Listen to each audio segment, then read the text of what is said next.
सभी को नमस्कार। इस वीडियो में हम विधायिका चैप्टर को पढ़ने वाले हैं। संसद के स्तर। संसद समय समय पर विभिन्न सत्रों के लिए एकत्रित होती रहती है। भारत में साधारणतः वर्ष में 3 बार संसद के स्तर आयोजित होते हैं। प्रथम है बजट स्तर, फरवरी से मई तक का होता है।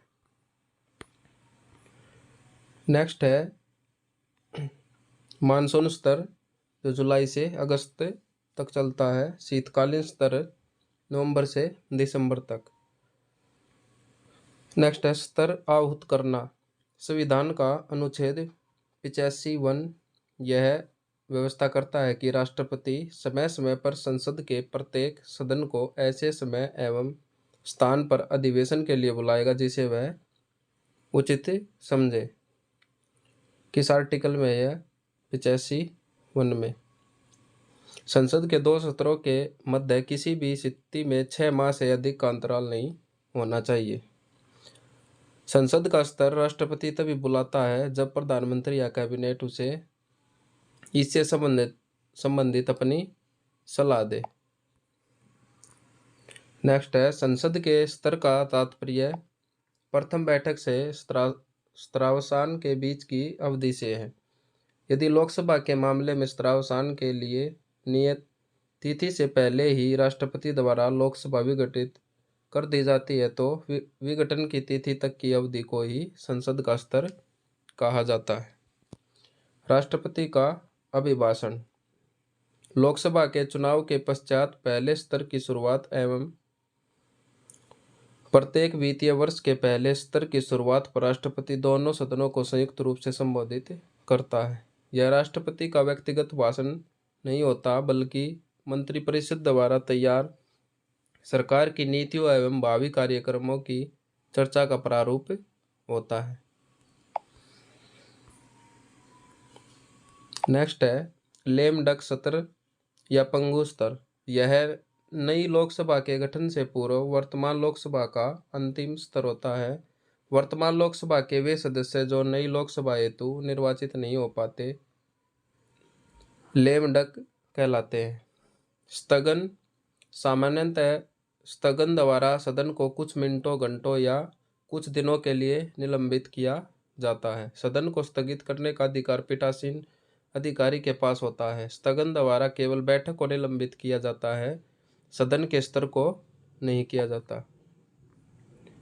नेक्स्ट है यदि पीठासीन अधिकारी द्वारा सदन को स्थगित करने के उपरांत पुनः एकत्रित होने के संदर्भ में कोई घोषणा नहीं की जाती है तो वह स्थगन अनिश्चित काल के लिए स्थगन या साइन डाई स्थगन कहलाता है। स्त्रावसान। संसद के किसी स्तर का समाप्त होना ही क्या कहलाता है? स्त्रावसान कहलाता है। स्त्रावसान राष्ट्रपति द्वारा घोषित किया जाता है और पीठासीन अधिकारी द्वारा यह नहीं किया जाता। साइन डाई स्थगन के कुछ समय पश्चात राष्ट्रपति स्त्रावसान की सूचना जारी करता है। तो इसकी सूचना कौन जारी करता है? राष्ट्रपति। नेक्स्ट है विघटन। जहां एक तरफ स्त्रावसान सदन के एक स्तर को समाप्त करता है तो वही दूसरी तरफ विघटन सदन को ही समाप्त कर देता है। एक स्थायी सदन होने के नाते राज्यसभा का विघटन नहीं हो सकता, केवल लोकसभा का विघटन हो सकता है। भारतीय संविधान का अनुच्छेद 85(2) राष्ट्रपति को यह शक्ति देता है कि वह समय समय पर लोकसभा का विघटन कर सकेगा। साधारण स्थितियों में राष्ट्रपति मंत्रिपरिषद की सलाह से ही लोकसभा का विघटन कर सकता है। लोकसभा का विघटन निम्नलिखित 2 कारणों से हो सकता है।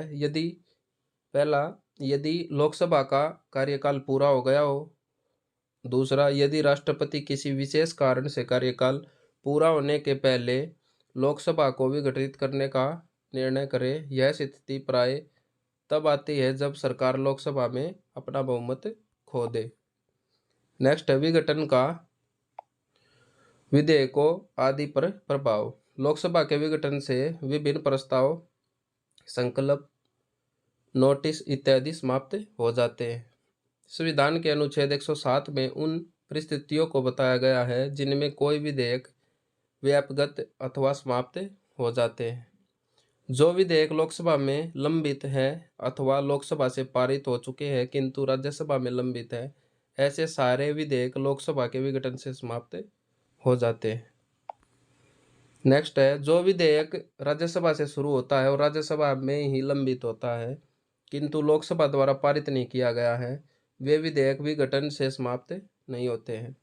राष्ट्रपति के पास भेजा गया विधेयक यदि राष्ट्रपति द्वारा पुनर्विचार के लिए वापस लौटाया गया है तो ऐसा विधेयक लोकसभा के विघटन के पश्चात खत्म नहीं होता है।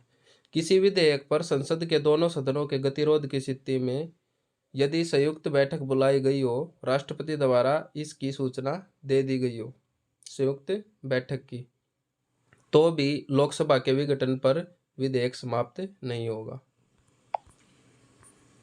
नेक्स्ट है, संसद की कार्रवाई। संसद सत्र के दौरान प्रत्येक कार्य दिवस एक अधिवेशन कहलाता है। अधिवेशन को प्राय 2 बैठकों में वर्गीकृत किया जाता है। प्रथम बैठक सुबह 11 बजे से शुरू होकर भोजनावकाश तक चलती है। द्वितीय बैठक भोजनावकाश के उपरांत शुरू होकर तब तक चलती है जब तक कि पीठासीन अधिकारी उसे स्थगित न करते। सामान्यतः किसी कार्य दिवस में समय का विभाजन निम्नलिखित प्रकार से होता है। संसदीय कार्य दिवस का पहला घंटा 11 से 12 बजे तक का समय प्रश्नकाल कहलाता है। इस अवधि के दौरान संसद सदस्यों द्वारा मंत्रियों से प्रश्न पूछे जाते हैं। इस अवधि में पूछे गए प्रश्नों की निम्नलिखित श्रेणियां होती हैं। फर्स्ट है, तारांकित प्रश्न। ऐसे प्रश्नों का उत्तर मंत्री द्वारा मौखिक रूप से दिया जाता है एवं इन प्रश्नों पर अनुपूरक प्रश्न पूछे जाने की अनुमति होती है।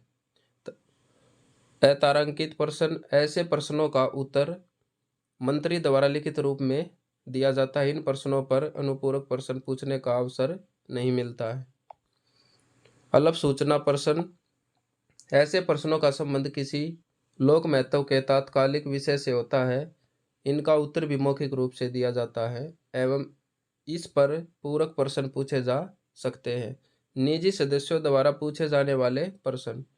ऐसे प्रश्न उन सदस्यों से पूछे जाते हैं जो मंत्रिपरिषद के सदस्य नहीं हैं किंतु किसी विधेयक, संकल्प या सदन के किसी विशेष कार्य के लिए वह उत्तरदायी रहा है।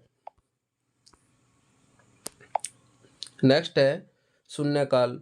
प्रश्नकाल के तुरंत बाद की अवधि शून्यकाल कहलाती है। शून्यकाल का प्रावधान संसद के प्रक्रिया संबंधी नियमों में नहीं है। इस अवधि में संसद सदस्य बिना किसी पूर्व अनुमति के प्रश्न उठा सकते हैं। नेक्स्ट है, प्रस्ताव और संकल्प। सामान्य शब्दों में कहा जाए तो प्रस्ताव सदन के समक्ष लाया गया एक सुझाव होता है जिसके माध्यम से सदन के निर्णय एवं राय को व्यक्त किया जाता है।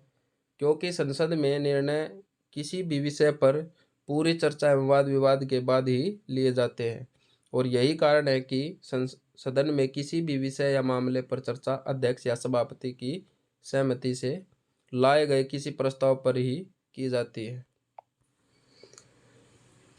संसद की कार्रवाई का संचालन प्रस्ताव और संकल्प के तहत किया जाता है। सामान्य अर्थों में वह युक्ति जो संसद को गति प्रदान करती है उसे ही प्रस्ताव कहते हैं। प्रस्ताव संसदीय कार्रवाई को गति प्रदान करते हैं और एक प्रस्ताव पर वाद विवाद की निम्नलिखित 4 अवस्थाएं होती है। प्रस्ताव पेश करना, सभापति द्वारा प्रश्न प्रस्तुत करना, अनुमति प्राप्त होने पर वाद विवाद या चर्चा प्रारंभ करना एवं सदन की स्वीकृति या उसका फैसला लेना। नेक्स्ट है, प्रस्ताव को 3 श्रेणियों में रखा जाता है जिनमें पहला मूल प्रस्ताव, दूसरा स्थापन प्रस्ताव, तीसरा सहायक प्रस्ताव शामिल है। मूल प्रस्ताव अपने आप में पूर्ण होता है और इसकी निर्भरता किसी अन्य प्रस्ताव पर नहीं होती। मूल प्रस्ताव के अंतर्गत राष्ट्रपति के अभिभाषण पर धन्यवाद प्रस्ताव, स्थगन प्रस्ताव, अविश्वास प्रस्ताव, लोकसभा का अध्यक्ष, उपाध्यक्ष एवं राज्यसभा के सभापति एवं उपसभापति के निर्वाचन या पद से हटाने संबंधी प्रस्ताव तथा राष्ट्रपति पर महाभियोग संबंधी प्रस्ताव आदि शामिल है। नेक्स्ट है, इसके अतिरिक्त स्थापन प्रस्ताव मूल प्रस्ताव के विकल्प स्वरूप होते हैं, तो वही सहायक प्रस्ताव अपने नाम के अनुरूप अन्य प्रस्ताव पर आश्रित होते हैं। संकल्प प्रस्ताव से भिन्न नहीं होता है, अपितु वह प्रस्ताव का ही एक प्रकार है। जो प्रस्ताव अपने आप में पूर्ण होता है वही उसे ही संकल्प कहा जाता है। संकल्प में मत, दृष्टिकोण, राय या उद्देश्य की प्रस्तुति होती है। प्रस्ताव किसी मंत्री द्वारा भी पेश किया जा सकता है और किसी निजी सदस्य द्वारा भी। नेक्स्ट है विश्वास प्रस्ताव। मंत्रिपरिषद की ओर से लोकसभा में प्रस्तुत किया जाता है। संविधान के अनुच्छेद 75 के अनुसार यह अनिवार्य है कि मंत्रिपरिषद को लोकसभा का विश्वास हासिल हो। अविश्वास प्रस्ताव, यह संविधान के अनुच्छेद 75 से संबंधित है और इसे भी केवल लोकसभा में लाया जा सकता है। लोकसभा के नियम 198 के अंतर्गत इसकी प्रक्रिया बताई गई है। लोकसभा में इसे स्वीकार करने का कारण बताना आवश्यक नहीं है। इसे विपक्ष के किसी सदस्य द्वारा लाया जा सकता है। ऐसे प्रस्ताव के पारित होने से सरकार गिर जाती है, क्योंकि सरकार लोकसभा में अपना विश्वास खो देती है।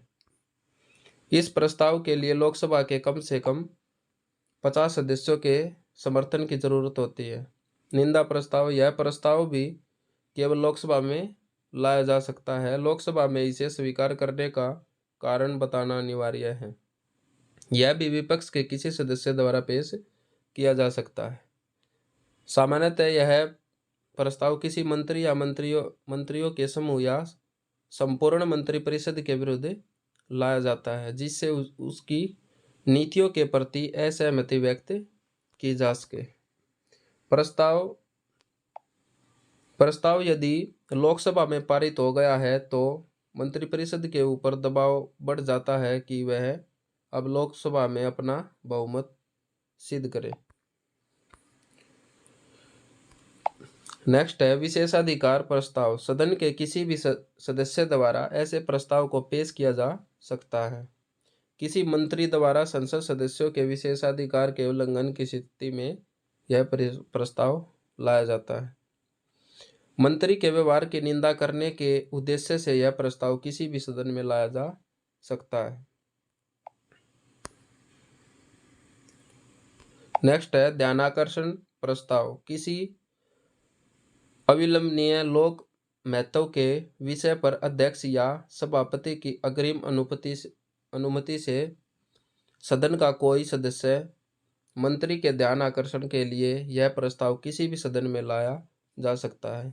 ऐसी स्थिति में मंत्री तुरंत भाषण दे सकता है, अन्यथा किसी और दिन भाषण देने के लिए समय मांग सकता है। नेक्स्ट है स्थगन प्रस्ताव। 50 सदस्यों के समर्थन एवं पीठासीन अधिकारी की अनुमति से ही यह प्रस्ताव सदन में पेश किया जा सकता है। सदन का कोई भी सदस्य इस प्रस्ताव को पेश कर सकता है। यह प्रस्ताव लोकसभा एवं राज्यसभा दोनों में पेश किया जाता है। किसी अविलंबनीय लोक महत्व के मामले पर सदन की नियमित कार्रवाई को स्थगन करना इस प्रस्ताव का उद्देश्य होता है, ताकि लोक महत्व के विषय पर चर्चा हो सके। प्रस्ताव यदि सदन में पारित हो गया है तो नियमित कार्रवाई रोक दी जाती है और उठाए गए मामले पर चर्चा होती है। नेक्स्ट है नोट। स्थगन प्रस्ताव में सिर्फ एक ही मुद्दे को उठाया जा सकता है, इससे अधिक नहीं। तात्कालिक तथा महत्वपूर्ण घटना को ही उठाया जा सकता है, पुरानी को नहीं। उठाया गया विषय लोक महत्व का होना चाहिए। इसमें ऐसे विषय नहीं उठाए जा सकते जो न्यायालय में विचाराधीन हो, संसदीय विशेषाधिकारों से जुड़ा हो, स्तर में पहले चर्चा हो चुकी हो और जो अन्य प्रस्ताव से भी उठाया जा सकता है। नेक्स्ट है धन्यवाद प्रस्ताव। राष्ट्रपति के अभिभाषण पर दोनों सदनों में चर्चा एवं मतदान होता है। राष्ट्रपति का भाषण मंत्रिपरिषद के द्वारा तैयार किया गया होता है, जिसमें सरकार की भावी योजनाओं तथा कार्य निष्पादन का वर्णन होता है। धन्यवाद प्रस्ताव पारित होना सरकार के लिए आवश्यक है, अन्यथा सरकार गिर जाएगी। नेक्स्ट है समापन प्रस्ताव। इसे कटौती प्रस्ताव जैसे अन्य नामों से भी जाना जाता है। इसे सदन में चल रही चर्चा को समाप्त करने के लिए उद्देश्य से लाया जाता है। प्रस्ताव पारित होने पर चर्चा को बीच में ही रोककर संबंधित विषय पर मतदान करा लिया जाता है। समापन प्रस्ताव 4 प्रकार के हो सकते हैं: साधारण, कंगारू और घटकों द्वारा और गिलोटिन समापन प्रस्ताव। नेक्स्ट है अनियत दिन वाले प्रस्ताव। यह प्रस्ताव लोकसभा अध्यक्ष द्वारा चर्चा के लिए स्वीकृत किया जाता है। कार्य मंत्रणा समिति से सलाह करके एवं सदन की कार्यसूची को देखने के बाद ऐसे प्रस्ताव के लिए तिथि निर्धारित की जाती है। औचित्य प्रश्न। सामान्यतः यह प्रस्ताव विपक्षी दलों के सदस्य द्वारा लाया जाता है एवं सरकार को दबाव में लाने का प्रयास किया जाता है। सदन की कार्रवाई के संचालन के सामान्य नियमों का पालन न करने पर सदन के किसी सदस्य द्वारा औचित्य प्रश्न के माध्यम से सदन का ध्यान आकर्षित किया जा सकता है।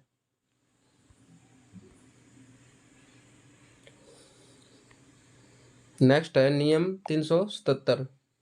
यह लोकसभा में ही लाया जा सकता है। ऐसे मामले जो औचित्य प्रश्न न हो, जिन्हें प्रश्नकाल, अल्पकालीन चर्चा, स्थगन प्रस्ताव या किसी अन्य प्रस्ताव में नहीं उठाया जा सकता, उन्हें नियम 377 से उठाया जाता है। विशेष उल्लेख। यह प्रस्ताव राज्यसभा में उठाया जाता है, यह लोकसभा में उठाए जा रहे नियम 377 के समान ही होता है। नेक्स्ट है संसदीय विशेषाधिकार। भारतीय संविधान का अनुच्छेद 105 संसदीय विशेषाधिकारों से संबंधित है। यह अनुच्छेद मूलतः 2 अधिकारों की चर्चा करता है: संसद में अभिव्यक्ति की स्वतंत्रता अनुच्छेद 105 1 और कार्यवाही के प्रकाशन का अधिकार अनुच्छेद 105 2। नेक्स्ट है संसदीय विशेषाधिकारों का वर्गीकरण। सामूहिक विशेषाधिकार। कार्यवाही चलाने का अधिकार। संविधान के अनुच्छेद 122 में यह प्रावधान किया गया है कि प्रक्रिया से संबंधित किसी अनियमितता के आधार पर संसद द्वारा की गई किसी भी कार्यवाही की वैधता पर प्रश्न नहीं उठाया जा सकता। नेक्स्ट है बहस और कार्यवाहियों के प्रकाशन और प्रकाशन रोकने का प्रावधान। संविधान के अनुच्छेद 105(2) के तहत संविधान को यह अधिकार है कि वह अपनी कार्रवाई को प्रकाशित कर सकती है या किसी अन्य व्यक्ति को प्रकाशन का अधिकार दे सकती है तथा किसी को भी संसदीय कार्रवाई के प्रकाशन से रोक सकती है। नेक्स्ट है कोई भी व्यक्ति संसद की गतिविधियों के सार का सही रूप में प्रकाशन के लिए स्वतंत्र है, परंतु उसकी कुछ सीमाएं भी हैं। ऐसा प्रकाशन किसी दुर्भावना के तहत नहीं होना चाहिए। सदन के सभापति द्वारा कार्रवाई के किसी अंश को हटाने पर उसका प्रकाशन नहीं किया जा सकता। यही बात गुप्त स्तर की कार्रवाई के संबंध में भी लागू होती है। बाहरी व्यक्तियों को सदन से बाहर निकालने का अधिकार। यह अधिकार संसद के दोनों सदनों के पास होता है। नेक्स्ट है विशेषाधिकार। हनन के लिए अपने सदस्यों और बाहरी व्यक्तियों को दंड देने का अधिकार। इस मामले में किसी बाहरी व्यक्ति को चेतावनी दी जा सकती है, उसकी निंदा की जा सकती है तथा कारावास भी दिया जा सकता है।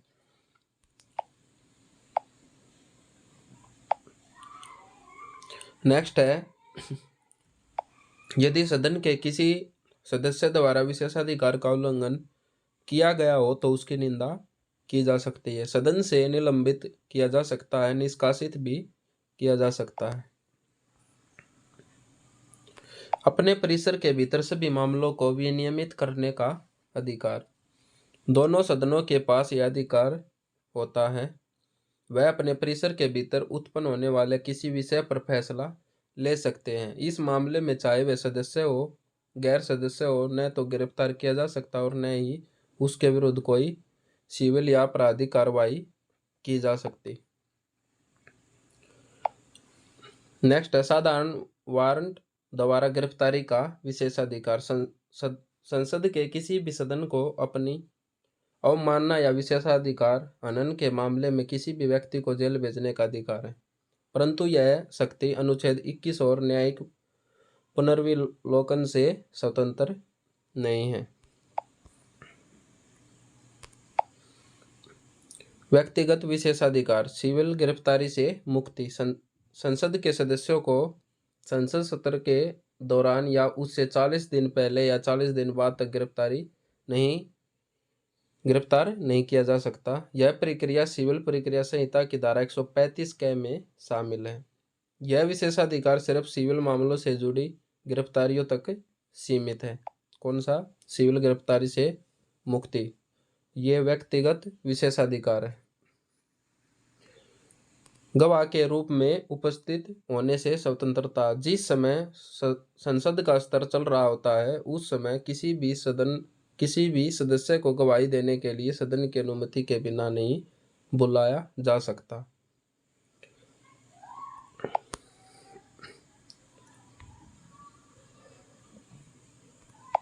नेक्स्ट है वाक स्वातंत्र्य। संविधान के अनुच्छेद 105(1) में यह प्रावधान है कि संसद की प्रक्रिया और संविधान के उपबंधों का विनियमन करने वाले नियमों और स्थायी आदेशों के अंतर्गत संसद में अभिव्यक्ति की स्वतंत्रता होगी। यह वाक स्वतंत्रता दो तरह के निर्बंधों के अधीन है। संविधान के उपबंधों के अधीन संसद की प्रक्रिया का विनियमन करने वाले नियमों और आदेशों के अधीन। संसद में विधायी प्रक्रिया। विधायी प्रक्रिया का उल्लेख संविधान के अनुच्छेद 107 से 111 के अंतर्गत संक्षेप में किया गया है। इसके साथ साथ लोकसभा तथा राज्यसभा के नियम भी विधायी प्रक्रिया को पूरा करवाते हैं। कोई भी कानून शुरुआत में विधेयक होता है। संसद के दोनों सदनों द्वारा जब विधेयक को अपेक्षित बहुमत से पारित कर राष्ट्रपति की स्वीकृति मिलती है तो वह अधिनियम बन जाता है। विधेयक के प्रकार।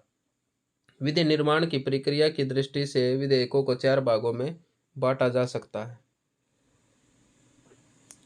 सबसे पहला साधारण विधेयक। साधारण विधेयक अन्य 3 प्रकारों के विधेयक धन वित्त एवं संविधान संशोधन से भिन्न होते हैं। यह विधेयक संसद के किसी भी सदन में प्रस्तुत किया जा सकता है।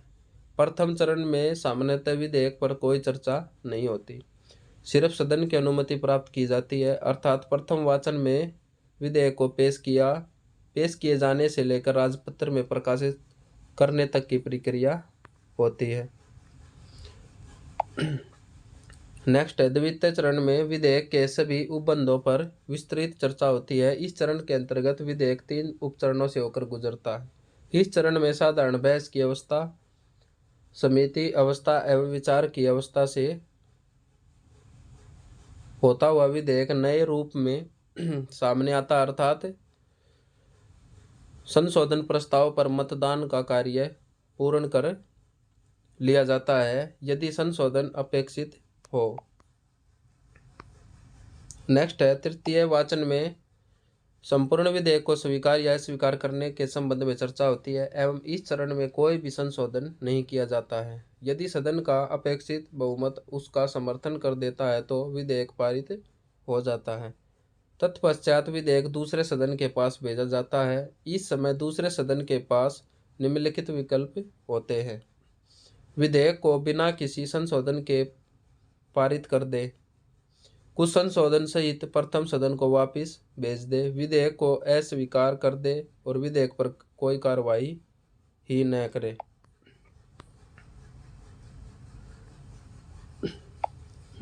नेक्स्ट है, दोनों सदनों के बीच गतिरोध होने की स्थिति में राष्ट्रपति संसद के दोनों सदनों की संयुक्त बैठक बुलाता है, जिसकी अध्यक्षता लोकसभा अध्यक्ष करता है। संयुक्त बैठक धन विधेयक और संविधान संशोधन विधेयक के संदर्भ में नहीं बुलाई जा सकती। यह केवल साधारण विधेयक और वित्तीय विधेयकों के मामले में ही बुलाई जा सकती है। यदि इस बैठक में उपस्थित और मतदान देने वाले सदस्यों के बहुमत से विधेयक पारित हो जाता है तो इसे दोनों सदनों द्वारा पारित मान लिया जाता है। नेक्स्ट है, राष्ट्रपति की स्वीकृति। दोनों सदनों से पारित होने के बाद विधेयक को अनुच्छेद 111 के तहत राष्ट्रपति के पास भेजा जाता है। इस संदर्भ में राष्ट्रपति के पास निम्न विकल्प होते हैं: विधेयक पर अपनी स्वीकृति प्रदान कर दे और अपनी या इसे सुरक्षित रख ले, अथवा पॉकेट वीटो का प्रयोग कर सकता है। दोनों सदनों को पुनर्विचार के लिए भी लौटा सकता है। और यदि यह विधेयक संसद के दोनों सदनों द्वारा संशोधित करके अथवा बिना संशोधित किए पुनः पारित करके राष्ट्रपति के पास भेजा जाता है तो राष्ट्रपति उस पर अनुमति देने के लिए बाध्य होता है। इस प्रकार राष्ट्रपति अपनी सहमति देता है तो विधेयक अधिनियम में बदल जाता है। नेक्स्ट है, धन विधेयक। संविधान के अनुच्छेद 110 में धन विधेयक से संबंधित निम्नलिखित शर्तें बताई गई हैं: किसी कर को लगाया जाना, समाप्त किया जाना, परिवर्तित किया जाना, विनियमित किया जाना, भारत सरकार द्वारा धन उधार लेने से संबंधित विधि का संशोधन या विनियमन, भारत की संचित निधि आकस्मिकता निधि में धन जमा करना या निकालना, भारत की संचित निधि से धन का विनियोग करना, किसी व्यय को भारत की संचित निधि पर भारित व्यय घोषित करना, भारत की संचित निधि या लोक लेखा में कोई धन प्राप्त करना।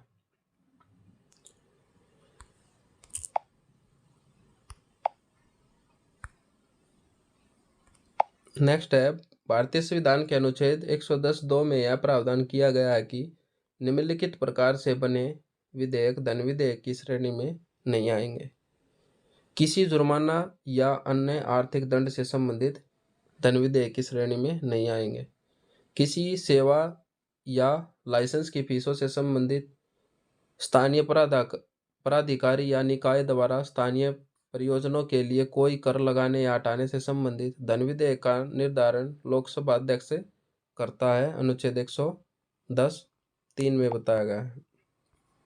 धन विधेयक राष्ट्रपति की सिफारिश से केवल लोकसभा में प्रस्तुत किया जा सकता है, अनुच्छेद 117 में।